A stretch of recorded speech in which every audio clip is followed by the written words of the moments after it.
The billionaire CEO of the Volkov Empire, Damian Sterling, had finally brought his long-lost biological daughter home to their sprawling Italian villa overlooking the Amalfi Coast.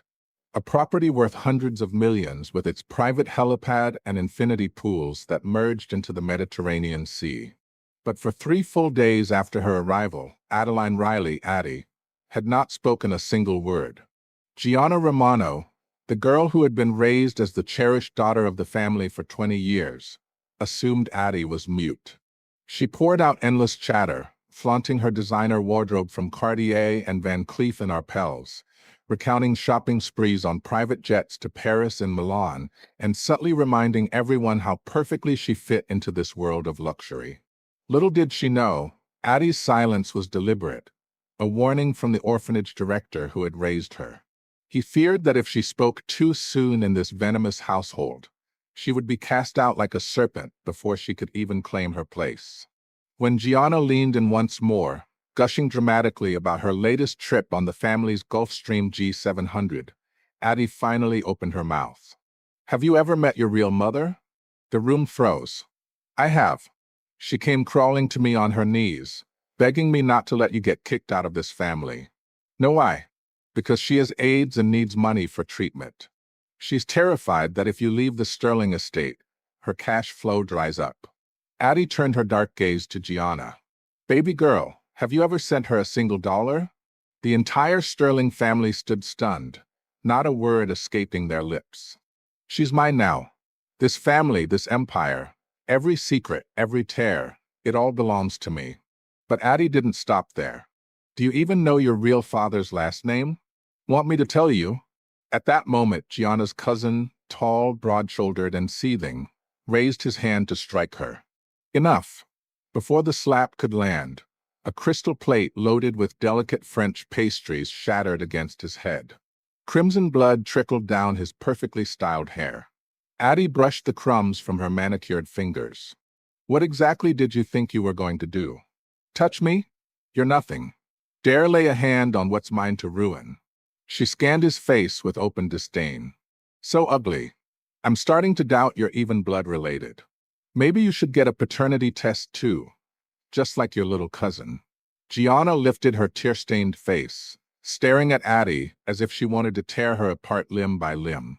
But in the end, she only collapsed, clutching her head and screaming. Then the matriarch of the family arrived, the formidable dowager who ruled the Sterling dynasty with an iron fist. She glared at Addie with pure venom. "I understand you have some resentment. You and Gianna grew up in completely different worlds, yet you share the same bloodline. It's natural to feel bitter. But make no mistake, this is not Gianna's fault. The Sterling family owes you, and we elders will compensate you accordingly. That does not, however, give you license to bully your sister." She paused, her voice sharpening. "No one raised you properly, clearly. If you never learn basic manners, I will teach you myself starting today. You've been home for days and haven't once called me grandmother. Don't you know the barest courtesy?" Addie lifted her cool gaze to the old woman who had never shown her anything but harshness. "Have you ever raised me for a single day that you expect me to play the dutiful granddaughter?" The orphanage director let me smash a vase against his head, gave him a concussion, before I'd call him grandfather. "So tell me, old woman, want me to smash something on you too? Then maybe I'll consider calling you grandmother." The dowager clutched her chest, eyes wide in disbelief. Even Gianna stopped sobbing long enough to stare in horror. You're insane. How dare you speak to grandmother like that?" Addie smiled coldly. "Grandmother? We share no blood. Stop trying to play family with me." The old woman dramatically collapsed, servants rushing forward with pills and water, as if this scene had been rehearsed 100 times. The grand welcome banquet dissolved into chaos and early departure. Later, as the dowager lay weak in her four-poster bed in the master suite overlooking Central Park from their Manhattan penthouse, because the family kept residences on multiple continents, she rasped, "I don't care how you do it, Chloe. Buy her a house, send her abroad, whatever. I do not want to see her face in any Sterling home again." Chloe Knight, Damien's wife and Addie's mother, paled. "Mother, please. There's nothing to discuss. She doesn't want to acknowledge me as her grandmother, and she clearly doesn't want you as her mother either. Addie, who had been silently enduring the accusations, suddenly raised her voice. I never said I wouldn't acknowledge my mother. I only refused to acknowledge you. After all, my mother hasn't yet confirmed to the world that Gianna is truly her daughter, has she? The room went deadly silent. Addie stepped forward, locking eyes with Chloe. Well, are you going to stand there like that old woman and declare Gianna your real daughter in front of me? Because if you are, then I'll admit I came to the wrong house. Chloe froze. Gianna turned to her with wide, pleading eyes, whispering a broken mommy. But Chloe could not meet her gaze. Facing Addie felt like standing before a cold, impartial judge ready to deliver a failing verdict and exile her forever. She didn't understand the fear coursing through her, but instinctively she knew she could not risk losing this daughter she had only just regained. Hesitantly, Chloe murmured, Addie, please don't be so hostile. We raised Gianna for 20 years. Even without blood. Even without blood? The dowager and Gianna cried out simultaneously, cutting her off. But everyone had already heard it. The old woman began gasping again. Get her out. If she won't accept me as grandmother, then the Sterling family has no need to accept her as granddaughter. Throw her out. As servants moved to obey, the bedroom door swung open. A deep, commanding voice accompanied greetings of Sir and Mr. Sterling. Damien Sterling strode in, tall, impossibly handsome, the possessive alpha male whose name dominated global finance headlines. He bent to check on his mother, then straightened and swept the room with an icy gaze. What is everyone doing crowding in here? Don't you know mother needs rest? The extended relatives scurried out, leaving only immediate family. The dowager clutched Damien's hand. I can't compete with your new daughter. Let me be clear, Damien, this house has room for me or for her. Never both. My only granddaughter is Gianna. If you let that girl stay, you'll be collecting your mother's corpse. She closed her eyes, refusing further conversation. Damien's expression didn't flicker. Rest well, mother. He turned to Gianna beside the bed, then addressed the room. The tea room next door is spacious enough. We're having a proper family meeting. In the opulent tea room overlooking the Hudson from their tri-state compound, Damien sat at the head in a bespoke Tom Ford suit, sipping rare de Hong Pao tea served on heirloom porcelain. Chloe rushed to clutch his arm, relief flooding her face. Damien, Addie only just came home. She doesn't know the rules yet. She didn't mean to upset mother. Gianna stood silently, clenching her fists. Her injured cousin snarled, she absolutely meant it. Look what she did to my head. Damien cut him off with a glance at the bloodied forehead. We'll discuss that later. The cousin stormed out after Damien's quiet dismissal. Only then did Damien beckon Addie. Come here. She approached slowly, taking in the man whose devastating features only sharpened with age. Broad shoulders, piercing eyes, the kind of dominant presence that made boardrooms tremble. The paternity test had confirmed it. This billionaire CEO, this obsessive alpha male, was her biological father. He smiled faintly. Who named you Adeline? The orphanage director. I was found in a pile of fallen leaves outside the gates, so he chose the character for Leaf. And for the second part, he hoped I'd grow vast and forgiving like the night sky. Beautiful name. Damien's voice softened. Shall I call you Addie then? You can call me 11. His brow arched. Why? I was the 11th child taken in. Everyone called me 11. You're not an orphan anymore. He paused. Though by birth order, you'd be the third Miss Sterling. Chloe interjected, but Addie ignored her. Damien chuckled. Addie it is. Cute. Reminds me of a certain troublemaking monkey king, and you certainly have his talent for chaos. His smile faded slightly. You need to understand my mother adores Gianna. She's old and fragile. We will never casually cast Gianna out, not even for your grandmother's sake. Addie met his gaze evenly, standing while he sat, looking down at him with those fathomless dark eyes. Then you need to understand I despise Gianna and that old woman intensely. If you choose them over me, I won't acknowledge you as parents. The room gasped. No one in the entire state had ever spoken to Damian Sterling that way. Yet he showed no anger. After a moment, he actually laughed. Don't phrase it so intimately, child. My mother is my mother. Gianna is the daughter your mother and I raised for 20 years. Even a pet develops feelings after that long, let alone a person. Expecting us to abandon them unconditionally for you isn't realistic. He stood, towering over her at 6'3", yet his eyes remained warm, almost amused. But you didn't come here for nothing. There's something you want from this family. So why not take it yourself? He glanced at hesitant Chloe, then gently patted Addie's head, a possessive, claiming gesture. Your mother truly loves you. Never doubt that. Chloe's eyes filled with tears. For the first time, Addie noticed their hands had been intertwined since entering the room. A strange expression flickered across her face, curious, almost tender. The atmosphere was beginning to thaw when Damian's younger brother spoke up. Aren't we going to address how seriously Mother was threatened? Damian introduced him coolly as Addie's second uncle. The man sneered, I wouldn't dare claim to be her uncle when even Mother can't be grandmother. Addie glanced at him. You're right.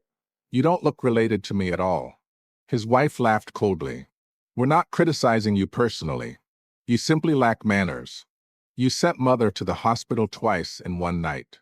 And now you want to demote our treasured Gianna to adopted daughter? If Mother didn't love her, poor Gianna would already be out on the street. Chloe started to protest, but seeing Gianna standing alone in the corner, tears streaming silently down her face, she froze halfway toward comforting her, her gaze darting guiltily to Addie. The second wife pressed the advantage. Mother said clearly her or Addie. If you want to watch an old woman leave home at her age, keep the girl. Otherwise, send her away for a few years until tempers cool. Before anyone could respond, a cool male voice sounded from the doorway. Then perhaps I should take my fiancée home with me instead. Everyone turned. Seated in a sleek carbon fiber wheelchair was Xavier Knight, billionaire heir to the rival Knight conglomerate, dark and dangerously handsome despite his recent accident. Damian raised a brow. Your fiancée? Of course. Third Miss Sterling, Adeline Riley. I've never denied the engagement. Damian's lips curved. If memory serves, every time the families raised the subject after you came of age, you brushed it off. I assumed the arrangement was dead. Xavier smiled faintly.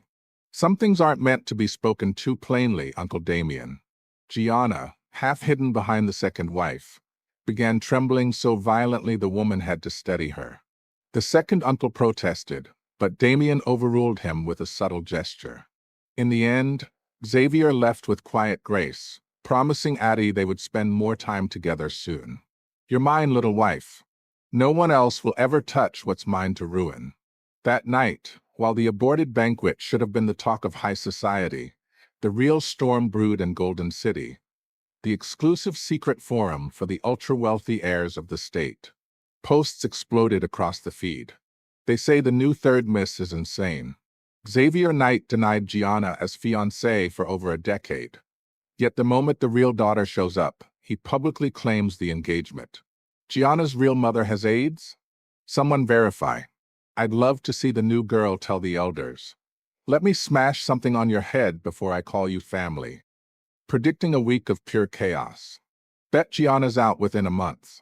Gianna curled up in her princess-style bedroom in the Manhattan penthouse, scrolling through the venomous titles until she hurled her phone across the room.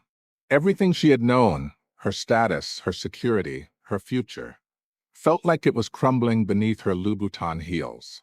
The next morning, Addie learned Gianna had slept in the dowager's room to comfort her. As she descended the grand marble staircase of their Hamptons estate, a maid gossiped loudly, Miss Gianna is practically raised by the dowager herself. Even the eldest and second young master can't compare to how spoiled she is. I'm afraid you'll always come second. Addie paused mid-step.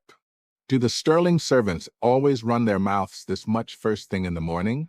From the dining room below, a lazy male voice answered. You just ran into the chattiest one. Addie looked down. Golden blonde hair, arrogant yet stunning eyes. Atlas Corrigan, the family's second son and current reigning king of Hollywood, the top actor whose face graced billboards from Times Square to Shanghai. She reached the bottom and surveyed the empty table. Just you. Thanks to your drama last night. Everyone else is either exhausted or hungover. He crooked a finger at her like coaxing a kitten. Come on, call me Big Brother first. Addie sat, took a croissant, and bit into it. You call me Little Sister first. I don't even use pet names for Gianna. Why should I be sweeter to you? Footsteps echoed above. Gianna appeared on the landing, eyes red, supported by the dowager who immediately began berating Addie from afar. You ungrateful wretch, calling her a fake? Get out of my house. Addie replied calmly, whoever's fake is fake. Whoever's treasured is treasured. A cool, composed female voice interrupted. Long, wild curls and sharp features. Lily Corrigan, the eldest daughter and heir apparent to the Volkov-Sterling empire. She restrained the dowager gently but firmly until staff escorted the old woman upstairs, then descended with lethal grace. Adeline. Addie nodded. I'm Adeline. I'm Lily, your older sister. Atlas rolled his eyes at the clear favoritism. Lily studied Addie for a long moment. Ever considered that pushing an elderly woman too far could cause her to fall down the stairs? Addie met her stare unflinchingly. No. Then consider it from now on. Breakfast eventually gathered the true blood relatives. Tensions crackled like static. The second uncle and his wife sniped endlessly about favoritism and lack of manners until Lily shut them down with surgical precision. When Gianna finally appeared, Chloe instinctively moved to comfort her, only to freeze again under Addie's silent gaze. The house phone rang. It was Xavier Knight inviting Addie out. Gianna's own phone rang next. A furious socialite demanding she bring the country bumpkin to an exclusive gathering at a private vineyard estate or face ostracism. Addie agreed to attend, coolly informing Xavier he could escort her. Damien's only warning: follow the circle's rules. No talk of slapping people. Try not to use your hands. Outside, Atlas cornered Addie in the garden. You're good at causing trouble. But don't drag Lily into cleaning up your messes. All family scandals ultimately land on her shoulders. And I hate that. Addie studied the famous actor. So you're a sister complex case. He thrust a black card at her. $2 million of his personal earnings. Lily followed suit shortly after with $5 million and a promise of monthly allowance, plus startup capital if Addie ever wanted to build something of her own. Learning Addie attended the nation's top university on a dual major in fine arts and psychology, and had secured an exchange to the state's most prestigious institution, earned her a rare spark of approval from both siblings.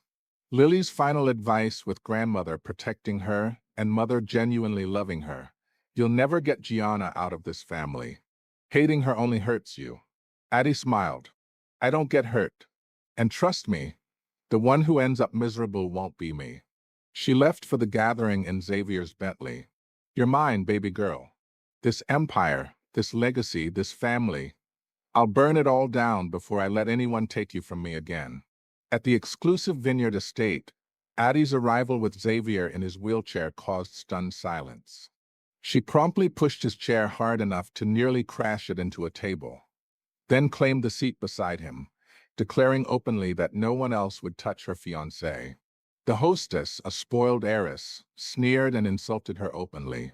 Addie responded by casually demolishing 5 fruit platters the girl had wasted in a tantrum, handing one to a bemused Xavier and eating another herself. She's mine, Xavier murmured later, dark eyes fixed on Addie with possessive intensity as the gathering dissolved into whispers and envy.